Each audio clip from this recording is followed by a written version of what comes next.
Од интервјуто на обвинителката Кадрiju можеме слободно да заклучиме дека СДСМ и СЈО правеле што сакаат. Ни закон, ни правда ги интересирало. Газеле се пред себе за да остварат политичката цел.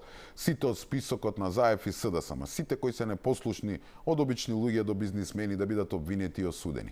Велам и обични луѓе затоа што на списокот имаше и луѓе кои нема врска со власта, со ВМРО ДПМН или со било кога. Едноставно не беа послушници на СДСМ. Гледаме и дека судии ги затвара очиите, молчеле, суделе како ќе им се сервира, а и денес прават така. Повеќето знаеме како делуваше СЈО, но луѓе сега имаме директен сведок, човек кој лично сведочи, кој раскажува тоа што и се случувало пред очи. Ова нејзино сведоштво е едно од најсериозните и најдиректни откритија за тоа како функционирала злоупотребата на правосудниот систем. И сега што?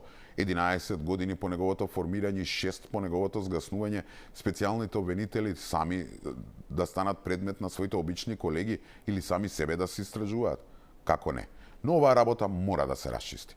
Не може да остане така. И тоа не заради некој си реваншизам или освета, туку заради правда.